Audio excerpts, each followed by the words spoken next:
ਵਾਹਿਗੁਰੂ ਜੀ ਕਾ ਖਾਲਸਾ ਵਾਹਿਗੁਰੂ ਜੀ ਕੀ ਫਤਿਹ। ਮੈਂ ਤੁਹਾਡੀ ਹੋਸਟ ਨੀਲਮ ਕੌਰ ਤੇ ਮੈਂ ਟੀਵੀ 84 ਦੇ ਸਾਰੇ ਦਰਸ਼ਕਾਂ ਤੇ ਸਰੋਤਿਆਂ ਦਾ ਨਿੱਘਾ ਸਵਾਗਤ ਕਰਦੀ ਹਾਂ ਪ੍ਰੋਗਰਾਮ ਸੱਚੋ ਸੱਚ ਵਿੱਚ। ਰੋਜ਼ਾਨਾ ਦੀ ਤਰ੍ਹਾਂ ਤੁਹਾਡੇ ਤੇ ਸਾਡੇ ਹਰਮਨ ਪਿਆਰੇ ਡਾਕਟਰ ਅਮਰਜੀਤ ਸਿੰਘ ਜੀ ਮੇਰੇ ਨਾਲ ਬੈਠੇ ਹੋਏ ਨੇ। ਆਓ ਨਾਲ ਮਿਲ ਕੇ ਪ੍ਰੋਗਰਾਮ ਸ਼ੁਰੂ ਕਰਦੇ ਹਾਂ। ਜੀ ਡਾਕਟਰ ਸਾਹਿਬ, welcome to our show. Thank you so much. ਜੀ ਡਾਕਟਰ ਸਾਹਿਬ, ਅੱਜ 9 ਜੁਲਾਈ 2015 25 ਹਾੜ ਨਾਨਕ ਸ਼ਾਹੀ ਸੰਮਤ 547 ਦਾ ਦਿਨ ਹੈ ਤੇ ਪ੍ਰੋਗਰਾਮ ਦੀ ਸ਼ੁਰੂਆਤ ਅਸੀਂ ਪਹਿਲਾਂ ਆਪਣੇ ਦਰਸ਼ਕਾਂ ਨੂੰ ਆਏ ਈਮੇਲ ਤੇ ਮੈਸੇਜ ਨਾ ਕਰੀਏ। ਤੁਸੀਂ ਸਾਡੇ ਦਰਸ਼ਕਾਂ ਨੂੰ ਦੱਸੋ ਅੱਜ ਦੀਆਂ ਮੁੱਖ ਘਟਨਾਵਾਂ। ਅੱਜ 2-3 ਇਸ਼ੂ ਮੈਂ ਪਿਕ ਕੀਤੇ ਨੇ ਜੀ, ਔਰ ਪਹਿਲਾ ਜਿਹੜਾ ਮੈਂ ਡਿਸਕਸ ਕਰਨ ਜਾ ਰਿਹਾ ਹਾਂ ਉਸ ਤੋਂ ਪਹਿਲਾਂ ਮੇਰੇ ਜ਼ਿਹਨ 'ਚ ਅਲਾਮਾ ਇਕਬਾਲ ਦਾ ਇਹ ਸ਼ੇਅਰ ਗੂੰਜ ਰਿਹਾ ਹੈ ਕਿ ਐ ਤਾਹਿਰੇ ਲਾਹੂਤੀ ਉਸ ਰਿਜ਼ਕ ਸੇ ਮੌਤ ਅੱਛੀ ਜਿਸ ਰਿਜ਼ਕ ਸੇ ਆਤੀ ਹੋ परवाज में कोताही। जी ਹੁਣ ਇਹ ਜਿਹੜਾ ਡੈਜ਼ਰਟ ਦਾ ਪੰਛੀ ਹੈ ਮਾਰੂਥਲ ਦਾ, ਕਿਉਂਕਿ ਮਾਰੂਥਲ 'ਚ ਸੈਂਕੜਿਆਂ ਮੀਲ ਜਾਂ ਹਜ਼ਾਰਾਂ ਮੀਲ ਵੀ ਸਹਾਰਾ ਡੈਜ਼ਰਟ ਵਰਗੇ ਜਿਹੜੇ ਡੈਜ਼ਰਟ ਨੇ ਉਹਨਾਂ ਦੇ ਵਿੱਚ ਕੁਝ ਖਾਣ ਨੂੰ ਨਹੀਂ ਹੁੰਦਾ ਔਰ ਪੰਛੀ ਉਹਦੇ ਉੱਤੇ ਉੱਡ ਰਿਹਾ ਔਰ ਉਸ ਡੈਜ਼ਰਟ ਦੇ ਪੰਛੀ ਨੂੰ ਉਹ ਐਡਰੈਸ ਕਰਦੇ ਆ, ਕਹਿੰਦੇ ਨੇ ਤਾਹਿਰੇ ਲਾਹੂਤੀ ਉਸ ਰਿਜ਼ਕ ਸੇ ਮੌਤ ਅੱਛੀ जिस रिजक से आती हो परवाज में कोताही। कि तेरे ਲਈ ਉਸ ਰਿਜ਼ਕ ਨਾਲੋਂ ਉਸ ਰਿਜ਼ਕ ਖਾਣ ਨਾਲੋਂ ਮੌਤ ਨੂੰ ਪਹਿਲ ਦੇਈ। ਜਿਹੜਾ ਰਿਜ਼ਕ ਖਾਣਾ ਤੇਰੀ ਉਡਾਣ ਦੇ ਨਾਲ ਕੰਪਰੋਮਾਈਜ਼ ਕਰਾਂਦਾ ਹੋਏ ਕਿ ਤੇਰੀ ਖੂਬਸੂਰਤੀ ਜਿਹੜੀ ਹੈ ਉਹ ਤੇਰੀ ਉਡਾਣ ਹੈ, ਉਹ ਤੇਰੀ ਜ਼ਮੀਰ ਹੈ, ਤੇਰਾ ਅੰਦਰ ਹੈ। ਤੇ ਜਦੋਂ ਤੂੰ ਆਪਣੀ ਇਸ ਉਡਾਣ ਦੇ ਨਾਲ ਕੰਪਰੋਮਾਈਜ਼ ਕਰੇਗਾ ਕਿ ਤੇਰੇ ਕੋਲ ਤੈਨੂੰ ਰਿਜ਼ਕ ਕਿਤੋਂ ਐਸੇ ਮਿਲ ਰਿਹਾ ਜਿਹੜਾ ਤੈਨੂੰ ਕਹਿੰਦਾ ਵੀ ਤੂੰ ਉੱਡਣਾ ਬੰਦ ਕਰ ਦੇ ਜਾਂ ਆਪਣੀ ਉਡਾਨ ਘੱਟ ਕਰ ਲੈ, ਉਹ ਐਕਸੈਪਟ ਕਰਨ ਨਾਲੋਂ ਮਰਨਾ ਜਿਹੜਾ ਹੈ ਉਹਨੂੰ ਪ੍ਰੈਫਰ ਕਰੀ।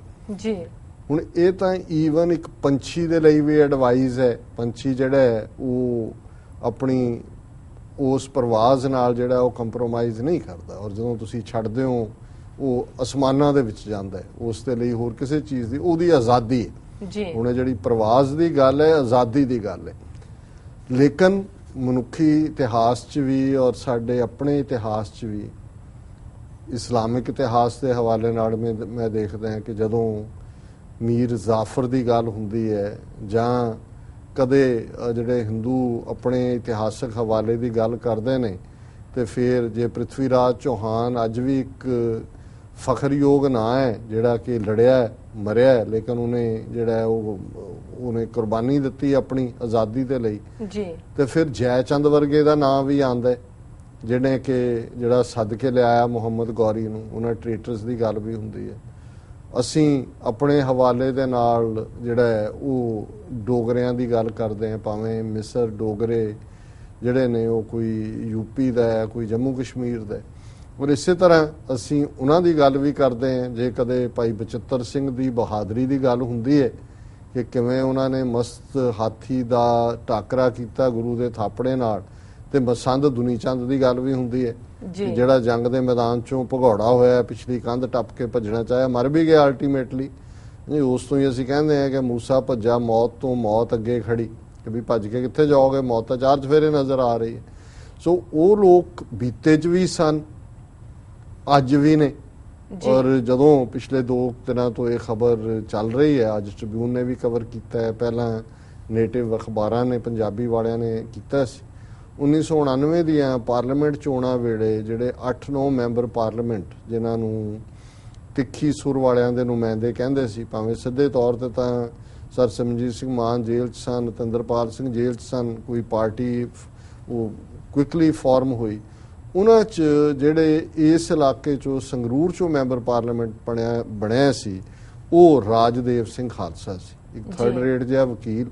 ਲੇਕਿਨ ਕਿਉਂਕਿ ਇੱਕ ਜ਼ਮਾਨਾ ਸੀ ਕਿ ਕੋਈ ਵੀ ਚੰਗਾ ਵਕੀਲ ਜੁਝਾਰੂਆਂ ਦਾ ਕੇਸ ਨਹੀਂ ਸੀ ਲੈਂਦਾ, ਤਿਆਰ ਨਹੀਂ ਸੀ ਹੁੰਦੇ, ਤੇ ਫਿਰ ਜਿਹੜੇ ਇਸ ਕਿਸਮ ਦੇ ਥਰਡ ਰੇਟ ਵਕੀਲ ਜਿਹੜੇ ਬਾਹਰ ਕਚਹਿਰੀਆਂ ਦੇ ਬਾਹਰ ਕੁਰਸੀਆਂ ਪਈਆਂ ਹੁੰਦੀਆਂ ਨੇ ਤੇ ਉਹ ਕੁਰਸੀਆਂ ਨੂੰ ਵੀ ਇੱਦਾਂ ਦੀਆਂ ਰਗੜ ਜਿਹੀਆਂ ਟੁੱਟੀਆਂ ਕੁਰਸੀਆਂ ਹੁੰਦੀਆਂ ਤੇ ਉਹਨੂੰ ਕੁਰਸੀ ਨੂੰ ਵੀ ਮੇਜ਼ ਦੇ ਨਾਲ ਸੰਗਲ ਨਾਲ ਬੰਨਿਆ ਹੁੰਦਾ ਵੀ ਉਹ ਉੱਤੇ ਹੀ ਬੈਠੇ ਐਫੀਡੇਵਿਟ ਕਰਨ ਵਾਲੇ, ਦਸਤਖਤ ਅੰਗੂਠੇ ਲਾਉਣ ਵਾਲੇ ਜਾਂ ਥੱਲੇ ਆਪਣਾ, ਇਸ ਕਿਸਮ ਦਾ ਹੀ ਇਹ ਸੀ ਜੀ। ਲੇਕਿਨ ਕਿਉਂਕਿ ਚੰਗੇ ਵਕੀਲ ਲੈਂਦੇ ਨਹੀਂ ਸੀ, ਬਹੁਤ ਵਾਰੀ ਜੇ ਕਿਸੇ ਦੀ ਇਹਦਾ ਕੇਸ ਲੱਗਾ ਹੈ, ਜ਼ਮਾਨਤ ਦੀ ਅਰਜੀ ਹੈ, ਦੂਜੇ ਤੀਜੇ, ਸੋ ਇਹਨਾਂ ਦਾ ਕੰਮ ਚੱਲ ਨਿਕਲਿਆ ਬਹੁਤ ਸਾਰਿਆਂ ਦਾ ਇਸ ਕਿਸਮ ਦੇ। ਤੇ ਜੁਝਾਰੂ ਸਫਾਂ ਦੇ ਵਿੱਚ ਵੀ ਸੀ ਕਿ ਜੀ ਨਹੀਂ ਇਹ ਚਲੋ ਸਾਡੇ ਕੇਸ ਤਾਂ ਲੜਦਾ। ਸੋ ਇਹ ਜਿਹੜਾ ਇਸ ਖਾਤੇ ਚੋਂ ਇਹ ਵੀ ਮੈਂਬਰ ਪਾਰਲੀਮੈਂਟ ਬਣ ਗਿਆ ਜੀ। ਫਿਰ ਕਾਰਗੁਜ਼ਾਰੀ ਕੀ ਰਹੀ ਹੁਣ ਜਦੋਂ ਕਿ ਉਸ ਦੀ ਖਬਰ ਇਹ ਆਈ ਹੈ ਕਿ ਉਹਨੇ ਰਾਸ਼ਟਰੀ ਸਿੱਖ ਸੰਗਤ ਜੁਆਇਨ ਕਰ ਲਈ ਹੈ ਔਰ ਉਹਨੂੰ ਮਾਲਵਾ ਖੇਤਰ ਦਾ ਉਹਨਾਂ ਨੇ ਇੰਚਾਰਜ ਬਣਾਇਆ ਕਿ ਭਾਈ ਤੂੰ ਉਹਨੂੰ ਮਾਲਵੇ ਦੇ ਵਿੱਚ ਆਰਗੇਨਾਈਜ਼ ਕਰ। ਮਾਲਵਾ ਜਿਹੜਾ ਹੈ ਸਤਲੁਜ ਤੋਂ ਘੱਗਰ ਤੱਕ ਦਾ ਇਲਾਕਾ ਹੈ, ਬਿਯੋਂਡ ਉਹਨਾਂ ਦੇ ਵਿੱਚ ਸਾਰੇ ਡਿਸਟ੍ਰਿਕਟ ਆ ਜਾਂਦੇ ਨੇ, ਲੁਧਿਆਣਾ, ਪਟਿਆਲਾ, ਬਠਿੰਡਾ, ਸੰਗਰੂਰ, ਮਾਨਸਾ, ਮੋਗਾ, ਫਤਿਹਗੜ੍ਹ ਸਾਹਿਬ, ਇਹ ਸਾਰੇ ਮਾਲਵਾ ਹੀ ਹੈ ਕਿਉਂਕਿ ਸਤਲੁਜ ਤੋਂ ਪਾਰ। ਹੁਣ ਇਹੀ ਬੰਦਾ ਹੈ ਜਿਹਨੇ ਕਦੇ ਮਾਨ ਸਾਹਿਬ ਦੇ ਖਿਲਾਫ ਇੱਕ ਵਾਰੀ ਮੈਨੂੰ ਯਾਦ ਹੈ ਕੁਝ ਸਾਲ ਪਹਿਲਾਂ ਸਟੇਟਮੈਂਟ ਦਿੱਤੀ ਕਿ ਜੀ ਉਹ ਤਾਂ ਅਸੀਂ ਗਏ, ਵੀਪੀ ਸਿੰਘ ਨੇ ਕਿਹਾ ਤੁਸੀਂ ਲੈ ਲਓ ਪੰਜਾਬ ਸਾਂਭ ਲਓ, ਮਾਨ ਸਾਹਿਬ ਨੇ ਕਿਹਾ ਨਹੀਂ ਜੀ ਤੁਸੀਂ ਪਹਿਲਾਂ ਇਹਨੂੰ ਕੇਪੀ ਗਿੱਲ ਨੂੰ ਹਟਾਓ, ਉਹਨਾਂ ਨੇ ਕਿਹਾ ਜਦੋਂ ਤੁਹਾਡਾ ਹੀ ਹੋਏਗਾ ਤੁਸੀਂ ਹਟਾ ਲੈਣਾ, ਉਹਨਾਂ ਨੇ ਕਿਹਾ ਜੀ ਨਹੀਂ ਤੁਸੀਂ ਹਟਾਓ, ਔਰ ਉਹਨੂੰ ਕੋਟ ਕਰਕੇ ਫਿਰ ਕਿਸੇ ਹੋਰ ਪ੍ਰਚਾਰਕ ਨੇ ਵੀ ਇਦਾਂ ਦਾ ਬਿਆਨ ਦਿੱਤਾ ਸੀ। ਹੁਣ ਅੱਜ ਜਦੋਂ ਤੁਸੀਂ ਬਹੁਤ ਸਾਰਿਆਂ ਨੂੰ ਦੇਖਦੇ ਹੋ, ਦੋ ਗੱਲਾਂ ਮੇਰੇ ਮਨ 'ਚ ਇਸ ਤੋਂ ਬਾਅਦ ਆ ਰਹੀਆਂ ਸੀ ਜੀ। ਇੱਕ ਤਾਂ ਉਹੀ ਤਾਹਿਰੇ ਲਾਹੂਤੀ ਕਿ ਵੀ ਜਿਹੜੇ ਬੁੱਢੇ ਵਾਰੇ ਹੋ ਕੇ ਪਹੁੰਚ ਗਏ ਨੇ, ਭੁੱਖ ਅੰਦਰੋਂ ਤ੍ਰਿਸ਼ਨਾ ਮਰੀ ਨਹੀਂ ਹੈ, ਉਹਨਾਂ ਨੂੰ ਕੋਈ ਚੋਰ ਦੇ ਦੇ, ਕੋਈ ਕਾਲਾ ਚੋਰ ਦੇ ਦੇ, ਉਹ ਹਰ ਬੁਰਕੀ ਦਬੋਚਣ ਨੂੰ ਤਿਆਰ ਨੇ, ਬੋਚਣ ਨੂੰ। ਇੱਕ ਤਾਂ ਉਹ ਕੈਟਾਗਰੀ ਹੈ। ਇੱਕ ਉਹ ਹੈ ਜਦੋਂ ਤੁਸੀਂ ਇਸ ਲੈਵਲ ਤੇ ਦੇਖਦੇ ਹੋ, ਜਦੋਂ ਅਸੀਂ RSS ਵਰਗੀ ਸੰਸਥਾ ਦੀ ਦੇਖਦੇ ਹਾਂ 80-90 ਸਾਲ ਦੀ ਵਰਕਿੰਗ ਜੀ, ਤੇ ਫਿਰ ਅਸੀਂ ਦੇਖਦੇ ਹਾਂ ਵੀ ਇਹ ਜਿਹੜੇ ਜ਼ਾਹਰ ਹੋ ਰਹੇ ਨੇ, ਕੋਈ ਇਧਰੋਂ ਨਿਕਲ ਆਇਆ, ਕੋਈ ਕਿਸ ਤਰੀਕੇ ਦੇ ਨਾਲ ਉਹ ਸੰਤ ਸਮਾਜ ਦੇ ਨਾਂ ਥੱਲੇ ਨਿਕਲ ਆਏ, ਕਿਵੇਂ ਜਿਹੜੇ ਨੇ ਜਾ ਕੇ ਦਿੱਲੀ 'ਚ ਉਹਨਾਂ ਨੇ ਕਿਵੇਂ ਗੁਰਬਖਸ਼ ਸਿੰਘ ਦੇ ਵਰਤ ਵੇਲੇ ਜਾ ਕੇ ਉੱਥੇ ਮੁਲਾਕਾਤਾਂ, ਜਥੇਦਾਰ ਵੀ ਜਾ ਬੜੇ ਉੱਥੇ, ਉਹਨਾਂ ਨੂੰ ਲੈ ਗਏ।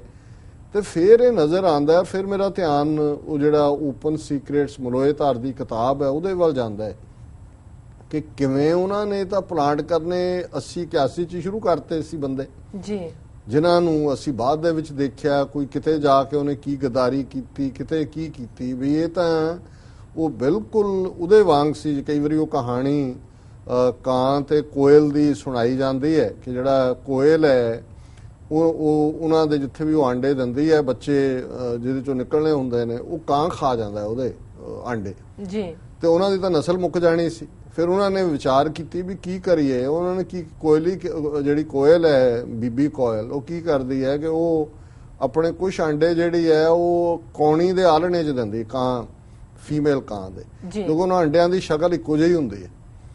ਉਹਦੇ ਆਪਣੇ ਆਲਣੇ ਵਾਲੇ ਤਾਂ ਖਾ ਜਾਂਦੇ ਨੇ ਕਾਂ।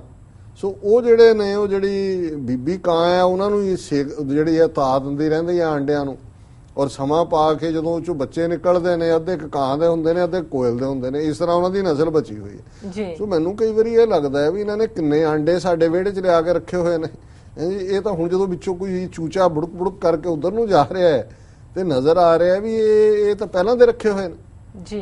ਕਿਉਂਕਿ ਜੇ ਅਸੀਂ ਈਵਨ ਰੁਲਦਾ ਸਿੰਘ ਦੇ ਹਵਾਲੇ ਨਾਲ, ਕਿਉਂਕਿ ਇਹਨੂੰ ਤਾਂ ਹੁਣ ਮਾਲਵੇ ਦਾ ਇੰਚਾਰਜ ਬਣਾਇਆ ਹੈ, ਜਿਹੜਾ ਰਾਸ਼ਟਰੀ ਸਿੱਖ ਸੰਗਤ ਦਾ ਜਿਹਨੂੰ ਪੰਜਾਬ ਦੇ ਵਿੱਚ ਇੰਚਾਰਜ ਬਣਾਇਆ ਸੀ ਰੁਲਦਾ ਸਿੰਘ, ਜਿਹੜਾ ਬਾਅਦ ਚ ਰੋਲ ਦਿੱਤਾ ਕਿਸੇ ਨੇ, ਜੋ ਜੀ ਕਰਤੂਤਾਂ ਨੇ ਫਿਰ ਰੁਲਣਾ ਹੀ ਹੁੰਦਾ ਇਹਨਾਂ ਨੇ। ਤੇ ਜੇ ਅਸੀਂ ਈਵਨ ਆ ਇਕਬਾਲ ਸਿੰਘ ਜਿਹੜਾ 5ਵੇਂ ਤਖਤ ਦਾ ਜਥੇਦਾਰ ਪਟਨਾ ਸਾਹਿਬ ਦਾ ਬਣਾਇਆ ਹੋਇਆ ਹੈ, ਇਹ ਉਹ ਹੈ ਜਿਹਨੇ 1985 ਚ, ਤੁਸੀਂ RSS ਦੇ ਵੈਬਸਾਈਟ ਤੇ ਜਾ ਕੇ ਦੇਖ ਲਓ, ਹੁਣ ਜੇ ਫੋਟੋਆਂ ਉਹਨਾਂ ਨੇ ਕੱਢੀਆਂ ਨਾ ਹੋਣ, ਤਾਂ 1985 ਚ ਜਿਹੜੀ ਪਟਨਾ ਸਾਹਿਬ ਦੇ ਵਿੱਚ ਇਹਨਾਂ ਦੀ ਰਾਸ਼ਟਰੀ ਸਿੱਖ ਸੰਗਤ ਦਾ ਇਕੱਠ ਕਨਵੈਨਸ਼ਨ ਹੋਈ, ਉਹਨੂੰ ਪ੍ਰੀਜ਼ਾਈਡ ਉਹਨੇ ਕੀਤਾ ਸੀ ਇਕਬਾਲ ਸਿੰਘ ਨੇ। ਸੋ ਇਹ ਜਿਹੜਾ ਪਾਰਟ ਹੈ ਹੁਣ ਰਾਜਦੇਵ ਸਿੰਘ, ਜਦੋਂ ਹੁਣ ਮੀਡੀਆ, ਅੱਜ ਮੈਂ ਦੇਖ ਰਿਹਾ ਸੀ ਟ੍ਰਿਬਿਊਨ ਨੇ ਵੀ ਕਵਰ ਕੀਤਾ ਹੈ, ਐਨ ਰੈਡੀਕਲ ਔਰ ਫਲਾਣਾ, ਤੇ ਉਹਨੇ RSS ਰਾਸ਼ਟਰੀ ਸਿੱਖ ਸੰਗਤ ਜੁਆਇਨ ਕੀਤੀ। ਹੁਣ ਉੱਤੋਂ ਦੀ ਗਾਤਰਾ ਪਾਇਆ ਹੋਇਆ ਨੀਲੇ ਰੰਗ ਦਾ, ਔਰ ਪੂਰਾ ਮਤਲਬ ਉਹਨੂੰ ਸਜਾ ਸਵਾ ਕੇ, ਔਰ ਜੋ ਗੱਲਾਂ ਕਰ ਰਿਹਾ, ਪਹਿਲਾਂ ਤਾਂ ਮੈਂ ਪੰਜਾਬੀ ਮੀਡੀਆ 'ਚ ਕਰਾਂਗਾ ਕਿ ਉਹਦੀ ਹੈਡਲਾਈਨ ਪੰਜਾਬੀ ਮੀਡੀਆ ਨੇ ਲਾਈ ਹੈ, RSS ਦੇ ਖਿਲਾਫ ਬੋਲਣ ਵਾਲੇ ਲੋਕ ਦੱਸਣ ਕਿ ਉਹ ਕਦੋਂ ਸਿੱਖਾਂ ਦੇ ਖਿਲਾਫ ਰਹੀ ਹੈ ਰਾਜਦੇਵ ਸਿੰਘ ਖਾਲਸਾ।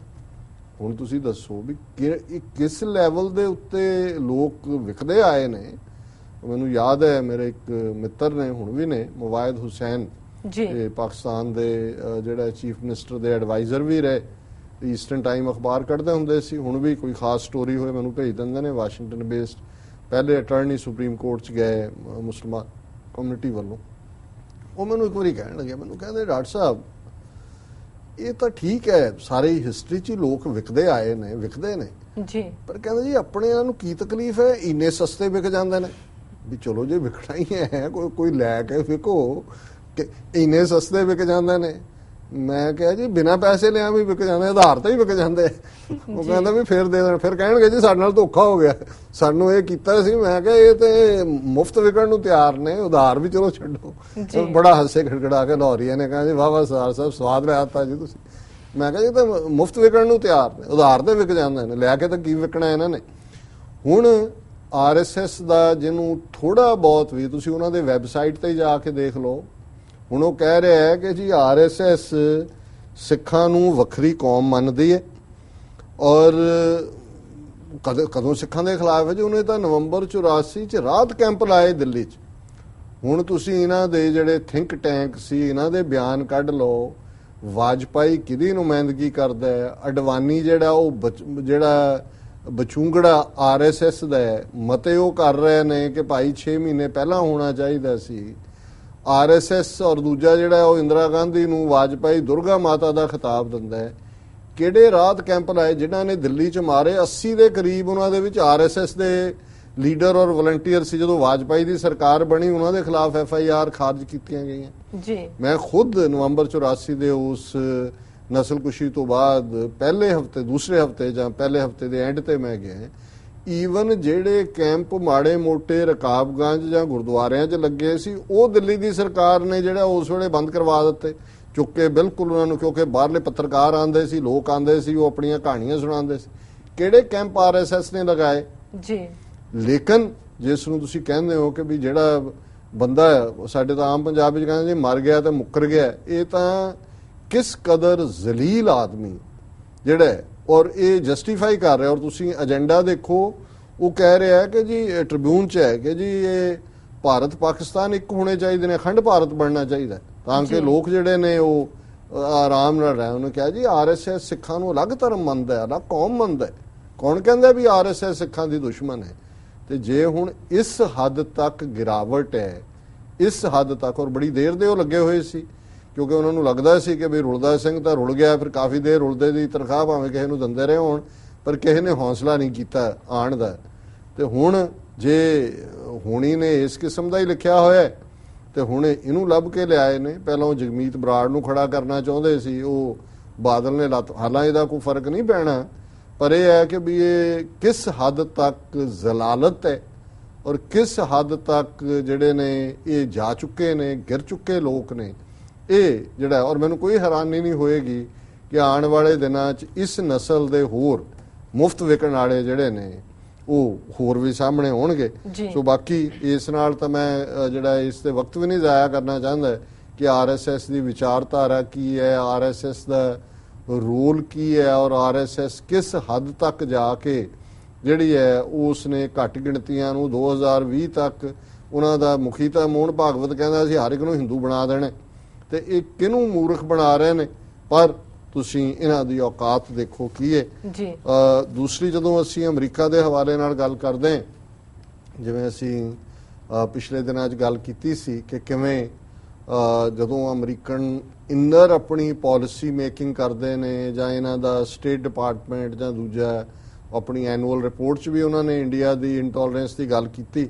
ਹੁਣ ਅੱਜ ਕੱਲ੍ਹ ਇੰਡੀਆ ਦਾ foreign secretary S Jai Shankar ਜਿਹੜਾ ਹੈ ਵਾਸ਼ਿੰਗਟਨ ਆਇਆ ਹੋਇਆ ਜੀ, ਔਰ ਇਹਦੇ 'ਚ ਉਹਨੇ ਜਿਹੜਾ ਸਟੇਟ ਡਿਪਾਰਟਮੈਂਟ ਦੇ ਨਾਲ ਵੀ ਮੀਟਿੰਗਸ ਕੀਤੀਆਂ ਔਰ ਜਿਨ੍ਹਾਂ ਦੂਸਰਿਆਂ ਨੂੰ ਉਹ ਮਿਲਿਆ ਉਹਦੇ 'ਚ US national security adviser Susan Rice, US deputy secretary of state Antony Blinken, US state representative Michael Froman, ਇਹਨਾਂ ਦੇ ਨਾਲ ਮੁਲਾਕਾਤਾਂ ਕੀਤੀਆਂ। ਬਾਕੀ ਤਾਂ ਚਲੋ ਜਿਹੜੀ ਹੈ ਉਹ ਬਿਊਰੋਕਰੇਟਿਕ ਗੱਲਬਾਤ ਹੁੰਦੀ ਹੈ, ਪਰ ਦੋ ਗੱਲਾਂ ਦੇ ਉੱਤੇ ਅਮਰੀਕਾ ਨੇ ਈਵਨ ਇਸ ਫੋਰਨ ਸੈਕਟਰੀ ਨੂੰ ਜਿਹੜਾ ਚੰਗੀ ਤਰ੍ਹਾਂ ਰੜਕਾਇਆ ਔਰ ਈਵਨ ਪਬਲਿਕਲੀ ਵੀ ਉਹਨਾਂ ਨੇ ਕਿਹਾ। ਔਰ ਇਹ ਦਾ ਹਿੰਦੂ ਅਖਬਾਰ ਦੀ ਖਬਰ ਹੈ ਔਰ ਉਹਦੇ 'ਚ ਉਹਨਾਂ ਨੇ ਹੈਡਲਾਈਨ ਹੀ ਦਿੱਤੀ ਹੈ ਇਸ ਖਬਰ ਦੀ, corruption crackdown on NGOs A concern United States. Corruption ਹੁਣ ਜਦੋਂ ਉਹ ਆਇਆ ਹੈ, ਜ਼ਾਹਰ ਹੈ ਵਿਆਪਨ ਸਕੈਂਡਲ $1 ਬਿਲੀਅਨ ਦਾ ਚੱਲ ਰਿਹਾ ਹੈ, ਲੋਕ ਕਿਵੇਂ ਐਲੀਮੀਨੇਟ ਕੀਤੇ ਨੇ ਵਿਟਨੈਸਿਸ। ਔਰ ਇਹ ਕਹਿੰਦੀ ਹੈ however the same day that Mr. Jayashankar held these meetings,